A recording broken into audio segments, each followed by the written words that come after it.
ao ser de Êxodo. Então falou Deus todas estas palavras, dizendo: Eu sou o Senhor teu Deus, que te tirei da terra do Egito, da casa da servidão. Não terás outros deuses diante de mim. Não farás para ti imagem de escultura, nem alguma semelhança do que há em cima nos céus, nem embaixo na terra, nem nas águas debaixo da terra. Não te encurvarás a elas, nem as servirás, porque eu, Senhor teu Deus, sou Deus zeloso, que visito a maldade dos pais dos filhos, até a terceira e quarta geração daqueles que me aborrecem, e faço misericórdia em milhares aos que me amam e guardam os meus mandamentos. Diga após mim: Senhor Jesus, que a sua palavra seja profecia para a minha vida nesta noite. Amém. Os que têm costume pode aplaudir a Jesus Cristo, o Rei.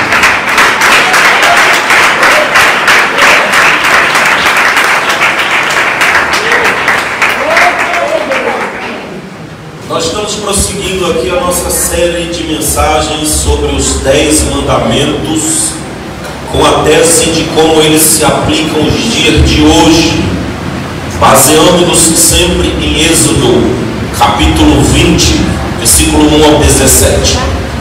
Anteriormente, na segunda passada, falamos sobre o primeiro mandamento: não terás outros deuses diante de mim. Hoje nós iremos abordar sobre o segundo mandamento: não farás para ti imagem de escultura. Este é mais um mandamento na direção vertical, que fala do nosso relacionamento com Deus.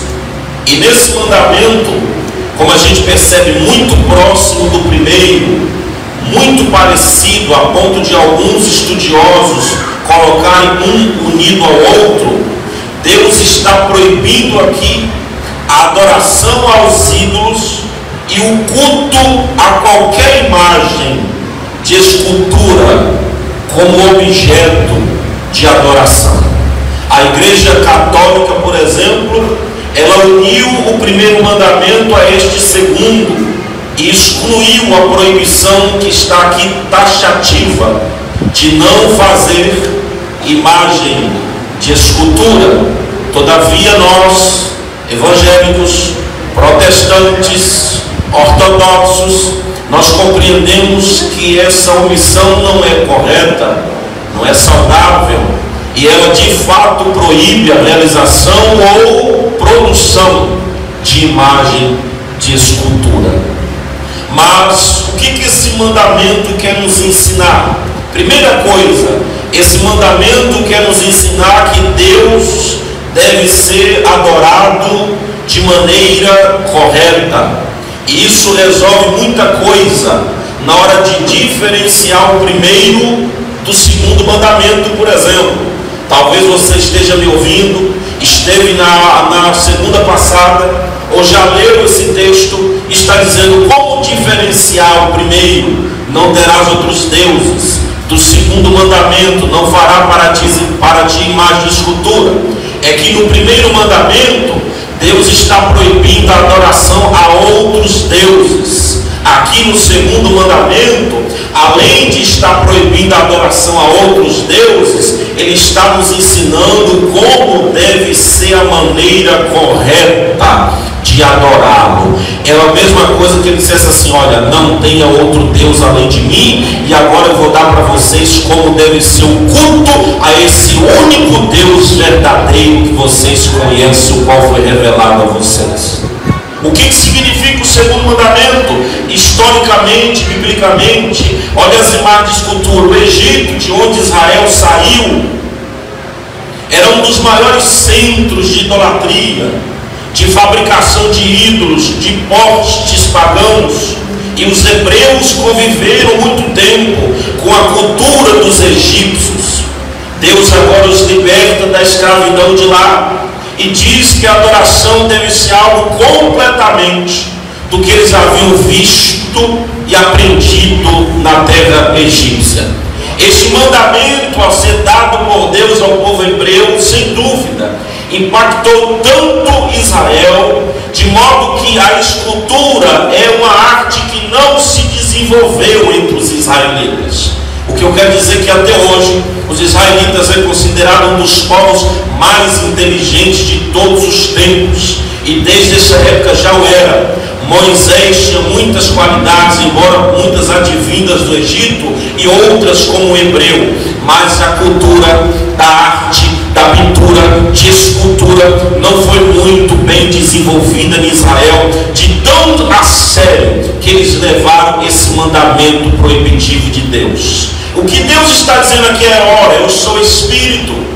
Deus é espírito, diz a Bíblia, visto que ele é um ser espiritual, logo invisível e também imortal. Representar esse Deus de uma forma visível, física, palpável, material, é uma falsidade. Porque se ele é espírito, repito, se ele é invisível, se ele não foi visto e não pode ser visto, como que o ser humano ou o homem pode fazer uma cópia daquilo que é invisível, daquilo que é espírito, daquilo que é imortal, daquilo que não pode ser palpável, não pode ser tocado, como ele falou para Moisés? É por isso que Deus proíbe qualquer imagem que possa representar uma coisa de cima e da imagem desse Deus espiritual e pessoal.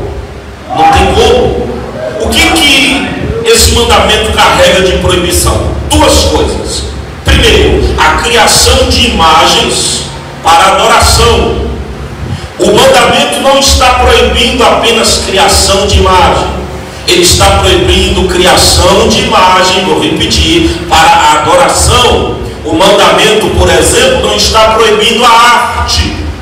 O mandamento não está proibindo um quadro na igreja. O mandamento não está proibindo um quadro pintado na sua sala, na sua casa. O mandamento não é contra as pinturas. O mandamento não é contra a arte do pintor, porque o próprio Deus levantou e mandou levantar. O próprio Deus mandou levantar uma serpente de metal como arte no deserto, lá em Números 21, versículo 8, porque o povo foi picado por cobra, e ao olhar aquela serpente de metal, eles eram curados daquelas picaduras.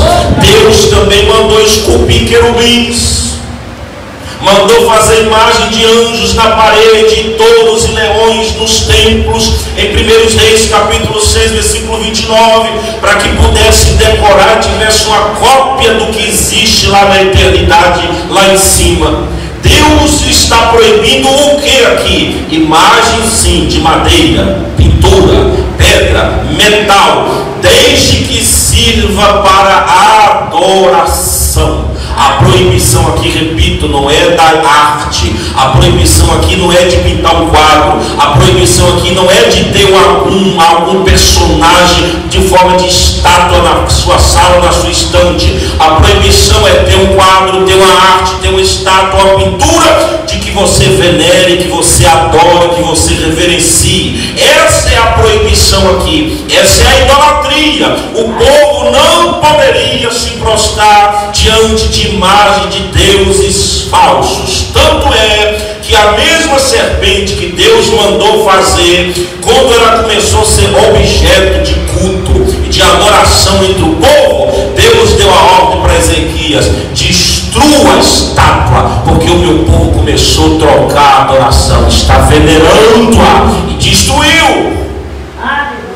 De tal maneira que mesmo esse quadro na sua casa, mesmo essa pintura na sua casa, se isso te traz um tipo de veneração, isso se tornou o seu ídolo também.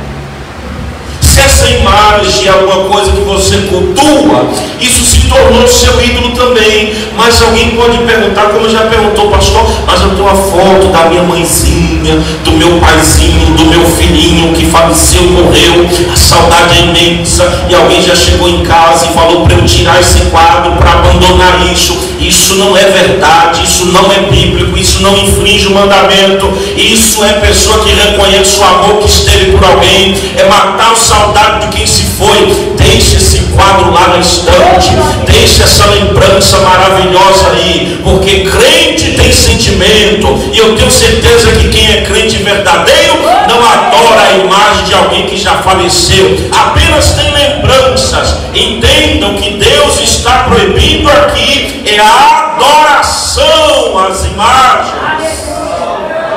Não é o desenho, não é a arte. Por exemplo, quando Moisés subiu ao monte em Êxodo, ficou um bom bocado de tempo lá. Arão ficou embaixo com o povo, não suportou a pressão, dizendo: Moisés não deixou, esse Deus será que de fato existe, porque a gente não mais ouviu falar através de Moisés.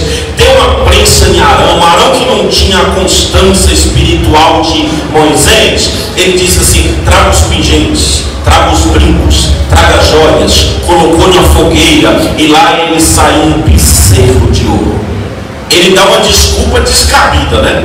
Quando Moisés chegou e viu aquilo, ele se irritou e disse: o que você fez, Arão? Ele disse: Moisés, é que o povo me deu pressão, eu joguei os ouros aí no fogo e saiu um bezerro. Como assim, irmão? Um fogo vai desenhar um bezerro? Ele já tinha aquilo na mente dele, que o Deus de Israel poderia ser representado por um bezerro. E ele mexia com um graveto, uma espécie de metal, para esculpir um bezerro. Não é que Arão está desobedecendo o primeiro mandamento: não terás outros deuses de mim. Ele nunca foi pagão e não estava adorando depois que conheceu o único Deus. Ele estava nesse momento descumprindo o segundo mandamento, porque ele pensou que o Deus verdadeiro era uma espécie de imagem de bezerro. Aí Deus se manifesta e está dizendo que a gente não deve fazer nenhuma imagem que represente o céu a Ele, porque Ele é invisível, porque Ele é Espírito, porque Ele é superior a qualquer coisa que podemos imaginar sobre Ele. Não faça imagem de escultura, nem se prostre diante dela. Quem me entendeu diz amém. Amém. Mas tem uma segunda coisa que o mandamento proíbe: todos os outros modos e meios de culto que não seja o culto que Deus ordena na palavra. O mandamento está proibindo estabelecer e aprovar qualquer culto religioso não instituído por Deus. O mandamento está dizendo que todas as formas de culto, todas as liturgias de culto, mesmo ao próprio Deus, ou que esteja dizendo que é para Ele, que seja contrário ao que Ele prescreveu na sua palavra, isso não é aceitável pela santidade e presença dEle. O que eu estou querendo dizer é que o mesmo Deus, com o segundo mandamento, Ele impõe limites de como deve ser um culto verdadeiro. Você não pode adorar do jeito que você quer. Olha o dedo. Porque eu já ouvi muito isso. De gente que bagunça o culto, de gente que faz histerias no culto, de gente que perverte o culto. E a desculpa e a fala é: adore do jeito que você quiser. Deixe que você que está adorando a Deus e ninguém interfere na sua maneira. De fato, pastor James não interfere na sua maneira de culto. Eu não posso determinar a maneira que você deve cultuar e adorar. Mas existe um Deus das Escrituras, esse mesmo é que põe limites e diz os princípios pelos quais a tua igreja deve se reunir e cultuar o nome dele. Você cultua de maneira correta, você cultua conforme as Escrituras. Um dos princípios é ordem, decência, outro é em espírito, é em verdade. Tanto que ele disse assim para o profeta: se o meu culto continuar sendo corrompido, é melhor que baixe as portas do templo e não me adore dessa forma mais, porque o Deus Santo pede um culto solene e também santo. Vamos nos apresentar diante de Deus com um culto verdadeiro, com um culto espiritual, com um culto bíblico, com um culto cristocêntrico, com um culto decente, com um culto com ordem, um culto que tem a liberdade dos dons espirituais, mas também um culto que glorifica a Deus diante daqueles que estão frequentando conosco.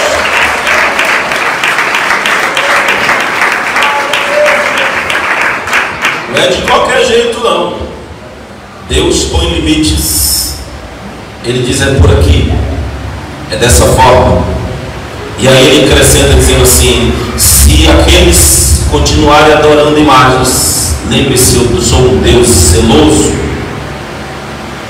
que consiste no fato de ser Ele o único para Israel, e Ele não compartilha a adoração com nenhuma divindade falsa. A palavra zeloso aqui tem algumas traduções que vai dizer assim: sou um Deus ciumento.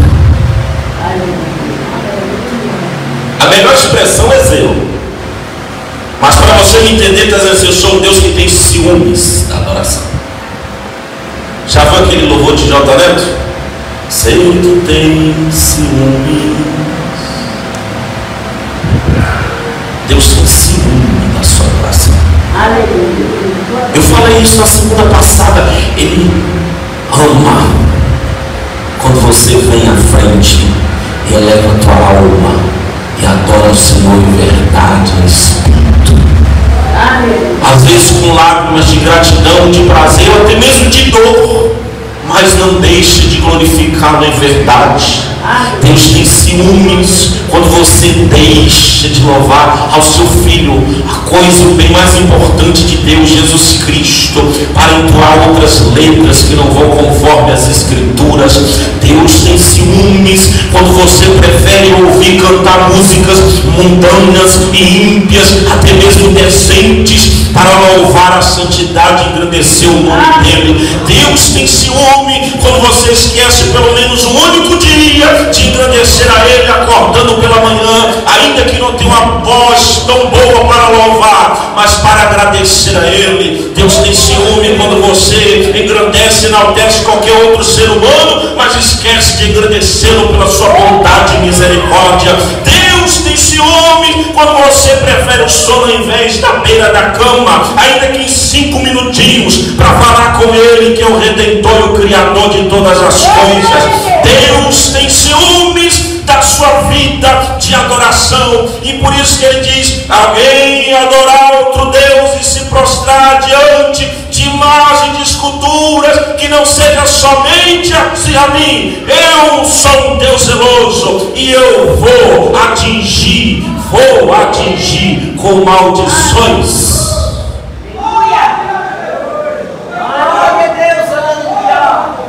Ele diz assim: olha, sou um Deus zeloso, sou um Deus zeloso, e não te encurvarás a ela nem servirás. Por causa do meu zelo eu vou visitar a maldade dos pais nos filhos. Até a terceira aí a gente às vezes para por aqui, né? Ou poderia pegar assim a fala do pastor James: Deus que vai amaldiçoar, agora acabou. Deus vingativo, anda com pavor, com medo, ameaçando os outros também em nome de Deus. A gente só lê isso e esquece o resto. Leia o resto mais uma vez comigo. Leia o resto. Ele está dizendo isso aí para o povo. E ele diz assim: visito até a terceira e quarta geração daqueles que me.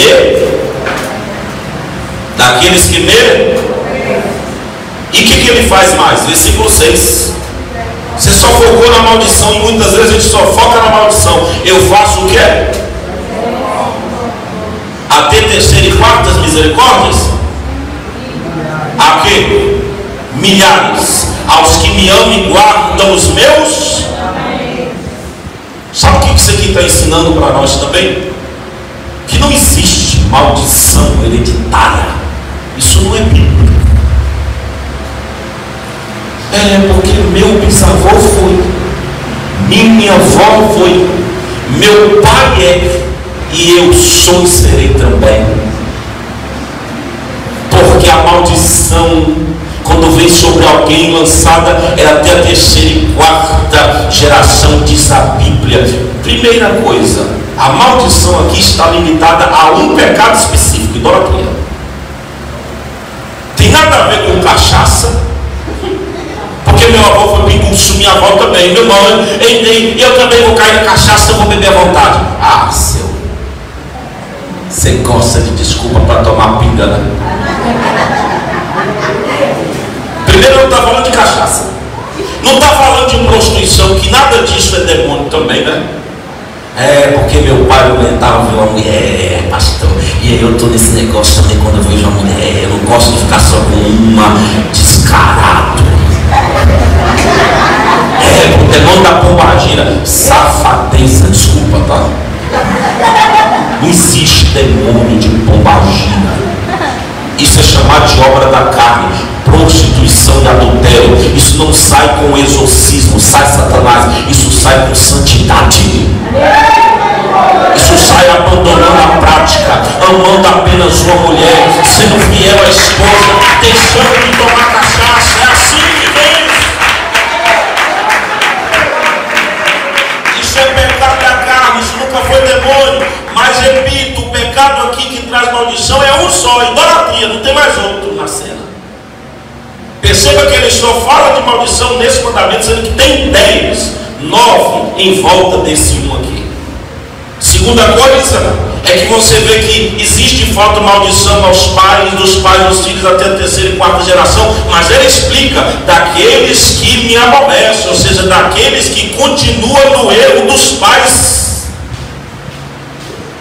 Não é porque alguém tomou cachaça, pecou, foi idólatra, que o filho nasceu e vai ser também. Quantos aqui você sabe que não repetiu o erro do pai? Muitos repetiram, mas outros não, e estão debaixo da bênção. Aqueles que seguem os erros de idolatria dos pais, é isso que Deus está fazendo. Até a terceira e quarta geração serão amaldiçoados, porque vão me aborrecer e não vão seguir os meus mandamentos. Mas aqueles que decidirem me obedecer os mandamentos, eu vou estender misericórdia. E não é só a terceira e quarta, é a milhares de milhares de milhares. Eu estou debaixo desses milhares que alcançaram a misericórdia de Deus, porque decidiram os meus pais interromper essa maldição e vir para Jesus Cristo. É porque em Israel existia esse ditado, e talvez até hoje exista. Ezequiel 18, Deus disse assim: olha, a partir de hoje acabou o ditado em Israel que diz que os pais comem uvas verdes e os dentes dos filhos é quem botam. Aí diz assim, Deus disse assim, perdão, hoje não se falará mais isso. A alma que pecar, essa morrerá. O filho não pagará pelo pecado do pai. Se o pai comer uva, é o dente dele que fica embotado, uva verde. Se o filho quiser comer a uva verde, o seu dente vai ficar embotado. E quem vai passar mal? Quem comer. Vai passar mal? Não, quem não comer. Então pare com esse ditado. Maldição hereditária não é bíblica. Só existe uma maldição que nós estávamos debaixo do pecado de Adão. Mas quando veio o segundo Adão, o Espírito vivificante, Jesus Cristo, na cruz do Calvário, ele desfez toda a maldição do pecado que estava sobre nós. A ele honra e glória, louvor. Cadê aqueles que estão debaixo da graça? Levante as mãos. Que estão debaixo da cruz de Jesus. Aqueles que foram lavados pelo sangue do Cordeiro. Diga comigo, Senhor Jesus, eu te agradeço, porque em ti estou livre das maldições. Pode aplaudir ao Jesus Salvador. Aleluia. Oh, glória. É crente com medo de macumba. É crente bem assim, passou macumba. Jesus, a irmã fulaninha eu vi, chutou macumba, o dedo ficou desse tamanho.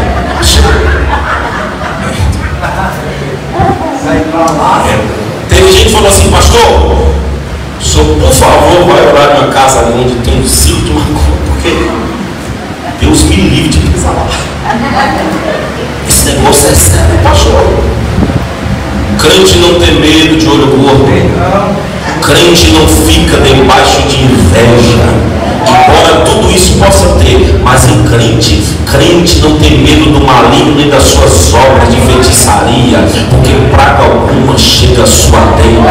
O maligno não lhe toca, diz a Bíblia. O maligno não lhe toca. Você tem que estar debaixo de Jesus, e o leão vai ficar apenas ao derredor, rugindo, querendo tragar. Mas o verdadeiro verdadeiro leão da tribo de Judá vai rugir de forma muito mais feroz para proteger aqueles que estão debaixo da sua palavra e que obedecem os seus mandamentos.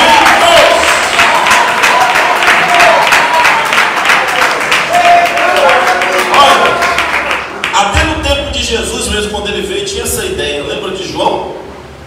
O livro de João? Tinha um homem cego de nascença. O que os discípulos de Jesus falaram?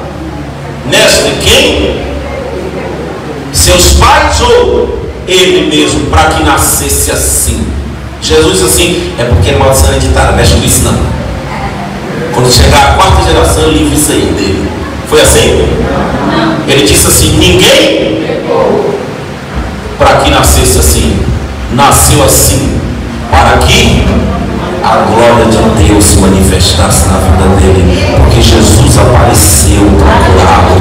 E todo estigma, ainda que não tivesse, mas todo estigma de que os discípulos e outros pudessem pensar que estava aquele homem debaixo de maldição, Jesus estava desmentindo e dizendo que as pessoas nascem assim muitas vezes para que o nome dele seja glorificado ao operar na vida daquela pessoa que está precisando. Pare com isso hoje.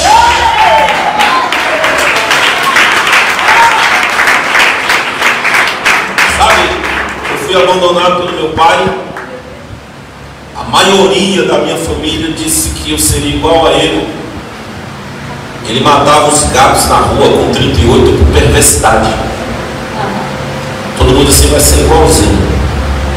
Cresce uma criança ruim, cheia de ódio. Eu tinha aquela ideia de que na adolescência e juventude ainda, se a minha família me aborrecesse, eu não a perdoaria. Recebi vários convites, se não fosse oração de uma senhora, da minha avó, crente, a mulher mais extraordinária que eu conheço, minha referência como crente, de joelho, quando eu chegava assim, ela estava na cama: Deus fica, abençoa meu filho. Ela me chama de meu filho, foi ela que me criou desde um ano. Como Deus, antes era salva, faça pastor, quero ver ele pregando para mim. Tinha hora que eu voltava assim de costa quando ela estava orando. Recebi convite para ser ator pornográfico, recebi convite para ser traficante da minha região, recebi convite para ser usuário de maconha, recebi convite para ser um separador de casais. Com todo ódio por dentro do meu pai, e todos assim, vai ser igual. E seria mesmo se eu não encontrasse com ele. Que nem eu e os outros esperavam é que no meu caminho ia aparecer o Filho do Homem, Jesus Cristo, me arrancando com força, me humilhando para depois me exaltar. Decida agora acabar com essa maldição que está sobre a sua vida, ou com esse pensamento, depende de você. Vem para Cristo, vem para Deus, obedeça os seus mandamentos e tenha a partir de hoje uma vida nova, transformada, renovada e abençoada pelo Senhor da palavra.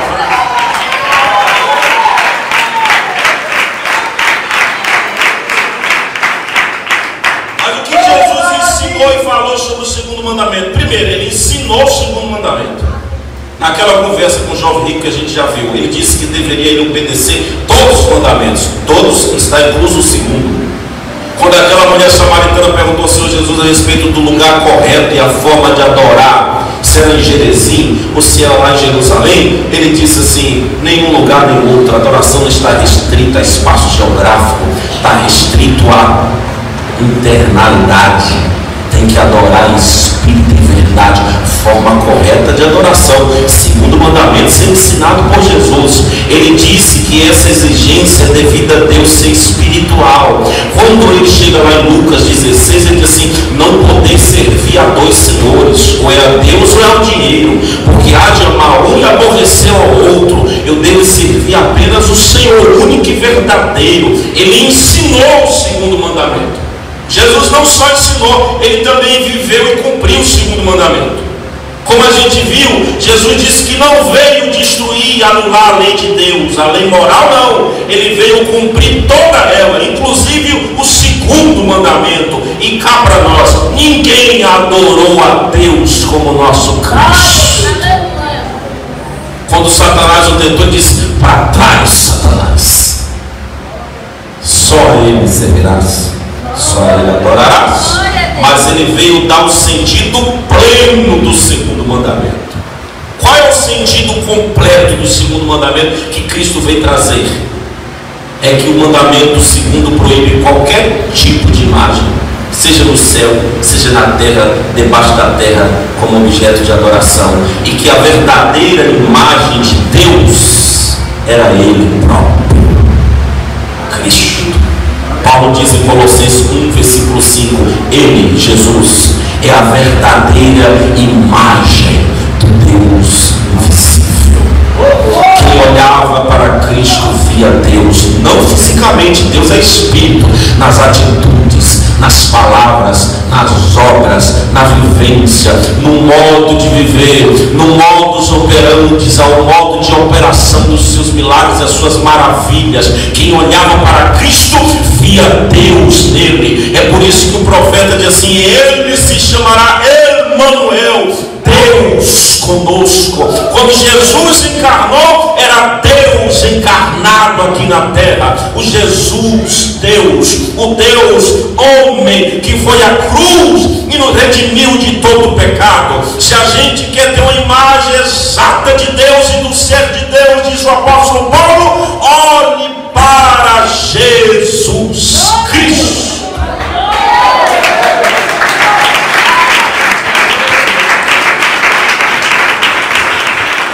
Para eu terminar, como que esse segundo mandamento se aplica ainda melhor hoje? Primeiro, claro, eu vou repetir bem rápido, porque eu estou falando aqui agora a mesma coisa do primeiro. Ele está proibindo idolatria. Lembrando que essa introdução de imagens de santos dentro da igreja começou no ano de 777. Isso tem um tempinho, e foi estabelecida uma ordem dos papas para adoração e veneração dessa imagem. O argumento católico hoje é que as imagens não são adoradas, são apenas veneradas, ou seja, respeitadas. Mas isso não se sustenta diante do texto que eu li. É só você olhar. A Bíblia não só está mandando adorar somente a Deus, como também está mandando não fazer qualquer tipo de imagem que represente Ele. Nem fazer para ser respeitado deve ser feito. Ponto final. Se quiser negar isso, tem que rasgar o texto. Mas a Bíblia nos orienta a nos guardarmos de outros ídolos. 1 João 5,21. E é um teólogo muito conhecido e admirado, não só por teologia, mas por sua vida de oração, A.W. Tozer. Tem muitos livros dele. Ele disse assim: um ídolo na mente é tão ofensivo quanto um ídolo na mão. Talvez você não tenha imagem de santo, não tem crucifixo no pescoço, mas tem um ídolo aqui. Aqui. A idolatria vai além das imagens de esculturas. Além de idolatria física, ela vai às vezes nas superstições. Agora eu peguei. Você é alguém supersticioso? Então você descumpre o segundo mandamento. Lá no Areópago, Atos 17, Paulo chegou em Atenas, lugar dos deuses, e disse assim: em tudo vos vejo um tanto supersticiosos. Atenas era a capital dos ídolos. E a gente fala de idolatria física, das imagens, da igreja católica, das janelas de vidro, e a gente esquece que há também idolatria dentro das igrejas evangélicas, disfarçadas, com outra roupagem, através de campanhas, com uso de objetos, água ungida. Idolatria. Mas Deus me curou. Ele passou por cima da sua idolatria e te curou porque Ele tem amor. Não deixou de ser idolatria. Você acha que muitos que oram para os santos católicos não são curados de verdade? Claro que são, eles são genuínos muitas vezes nas curas que recebeu, mas quer dizer que deixou de dizer idolatria? Não, Deus passou por cima da idolatria e com seu amor abençoou o idólatra, porque o sol está sobre o justo e sobre o injusto. Não deixou de ser idolatria, só porque você colocou o copinho em cima do rádio e foi abençoado, quer dizer que o copo te abençoou? Se você pensa assim, prazer, idólatra. Deus te curou e passou por cima desse copo porque Ele é bom. Eu disse que ia pegar pesado. Santo Jesus, ora por mim. Água ungida, óleo consagrado de Israel. Aí vem os vidrinhos vendendo por 100 conto e você compra. Mas se eu peço assim, me dá 50 para consertar o ventilador, pastor, então você diz, estou sendo sincero. Vara de Arão, lembra? Vocês lembram dessas campanhas? O pastor aqui lembra. A Deus Amor já proibiu há muito tempo, tá, gente? Só para lembrar. Aí fica assim, a vara. Eu contei aqui a coisa da irmã Margarida, né? Toda de branco, saindo assim, ó. É sério. Dentro do ônibus e os irmãos me procuravam, o senhor pastor dessa mulher doida? Eu falei, nunca vi nem conheci. É da sua igreja? Não, da minha não. Não é. Eu falei, as minhas ovelhas ouvem minha voz, isso eu não prego lá. Quando você coloca no objeto algo como algo que pode te curar, pode ser unção com óleo, pode ser um voto do livramento, você está transferindo o poder do Criador para as suas criaturas. E quando você faz isso, você está adorando imagens. Unção com óleo é bíblica, mas não é o óleo que cura. Se você pensar assim, idolatria. Voto é a maneira estabelecida de compromisso com Deus, e quando não, para ajudar de forma sincera a igreja. Mas quando você pega um voto e coloca assim no peito, dizendo agora vem a bala perdida que nada serve, idolatria. Alguns objetos a gente utiliza, isso aqui de alguma forma é um objeto de fé, de alguma forma é. Agora, se eu olho para a Bíblia e diz assim, a Bíblia que me protege, e a Bíblia, alguns colocam a Bíblia acima de Deus. Você é um idólatra da Bíblia. Eu amo a Bíblia, mas porque ela me fala daquele que é maior que ela, Deus. Ela mesma diz, sou incompleta, porque se colocasse todos os milagres que Jesus fez, não tinha livro que coubesse escrito. A Bíblia é menor do que o Deus da Bíblia. Eu leio a Bíblia e amo a Bíblia, é a coisa que eu mais respeito nesse mundo, mas eu não adoro a Bíblia, eu adoro aquilo que ela diz que eu devo adorar, ao único Deus, Criador dos céus e da terra.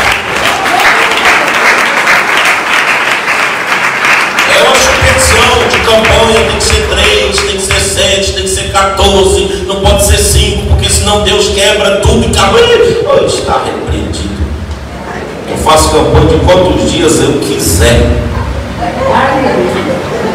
E algumas igrejas exageram. Tem banho de sal e arruda, molha os pés, vou encontrar uma varoa. Rosa ungida, com todo respeito, a rosa ungida, e coloca aqui, coloca pastor, porque agora é o caso. Olha, eu vou ser exagerado agora, eu já falei, vou repetir. Tem gente vendendo cueca ungida,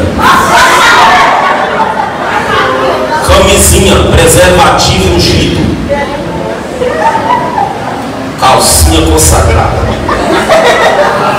Teve um pastor que colocou homens deitados no chão e as mulheres passavam de saias por cima deles para receber alguma coisa. Só se for sujeira. Não é só brincadeira não, é divertido mesmo, mas isso é sério, gente, é na igreja. Nas igrejas. Teve um que levou as mulheres de biquíni para a praia e saía beijando as nádegas para uma transferência de poder. Bebe água, cospe na boca do outro, como diz, receba a unção dobrada.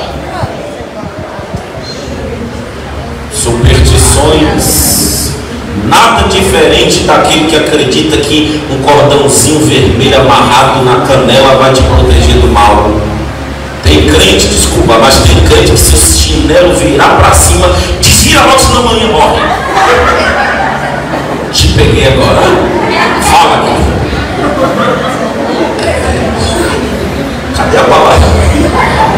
O palestra não vai ficar mais engraçado do que sério.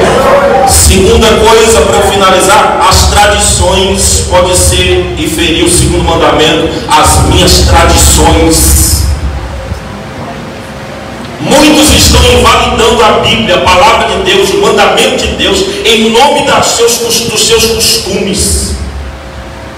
Olha o que Jesus diz: este povo honra-me com os lábios, mas o seu coração está longe de mim. Em vão, porém, me honram, ensinando doutrinas que são mandamentos de homens.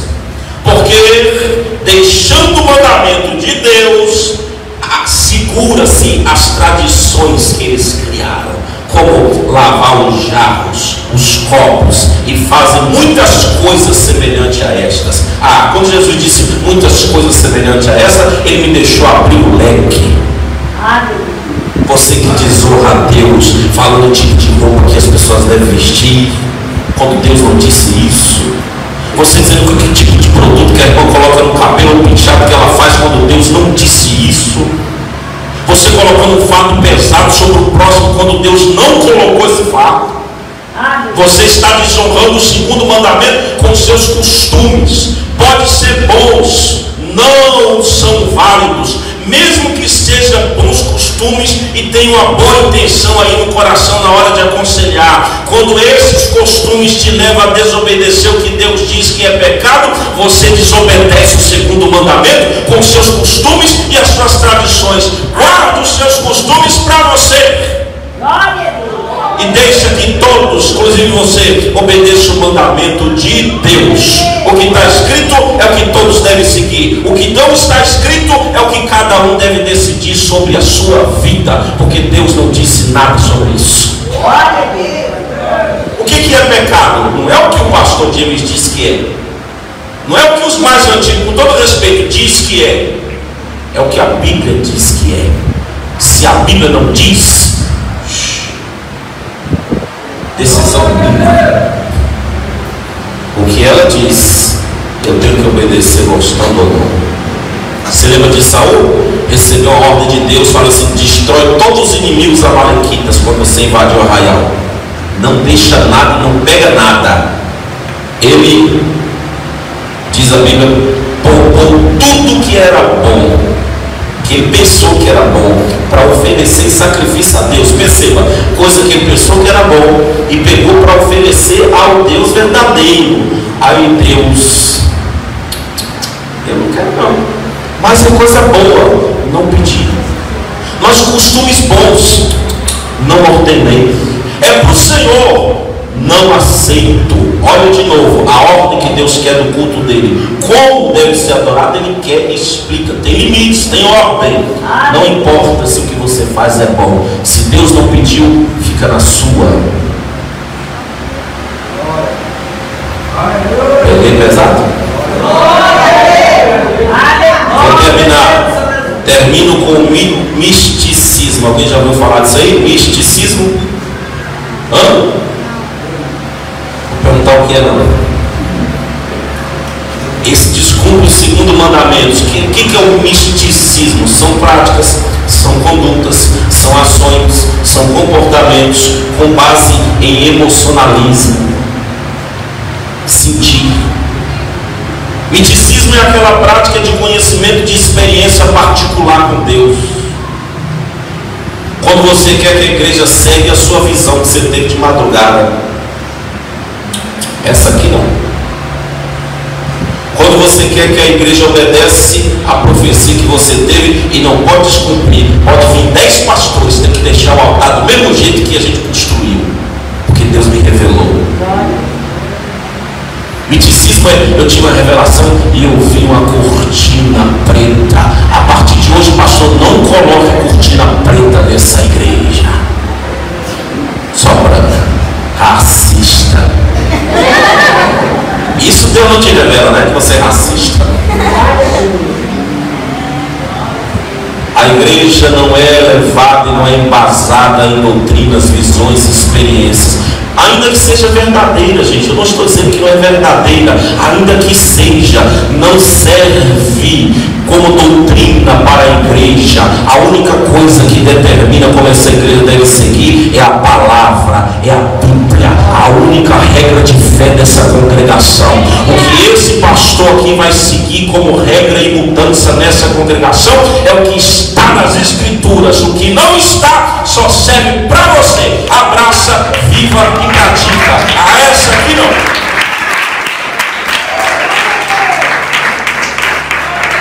Pastor, homem de Deus, abençoado, ele disse assim: Deus me disse para eu não usar a camisa 3/4, aquela que é aqui, não tem? Já viu? Já saiu até de moda, agora que ele está enrolado, hein?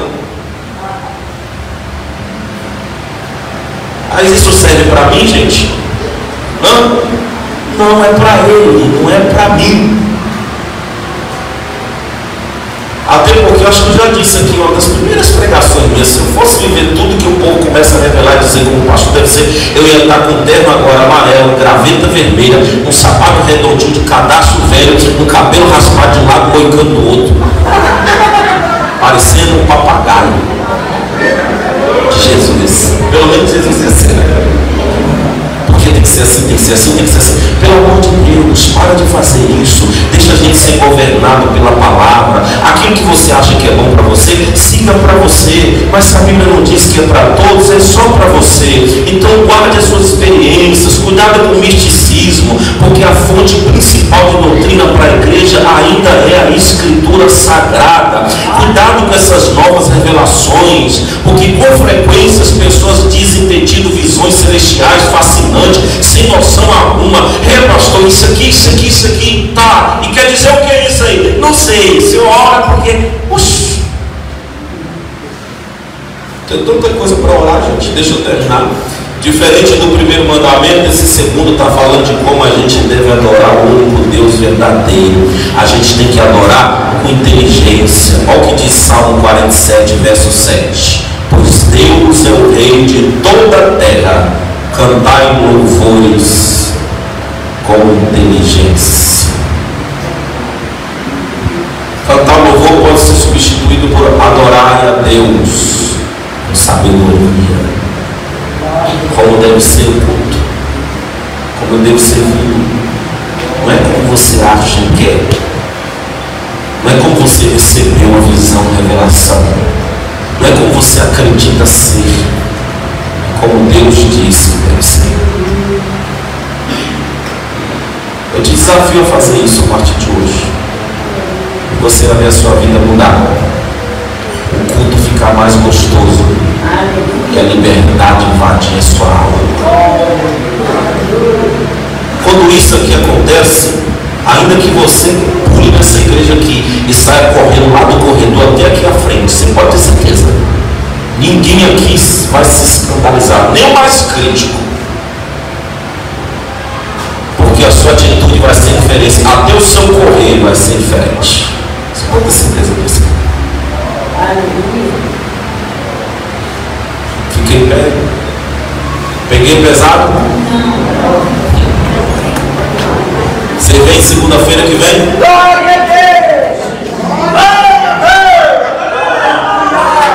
Rafael e o pastor Tassel está aqui. O pastor Jurandir vai pegar o microfone. Eu não vou finalizar com vocês, finaliza agora. Muito obrigado mesmo.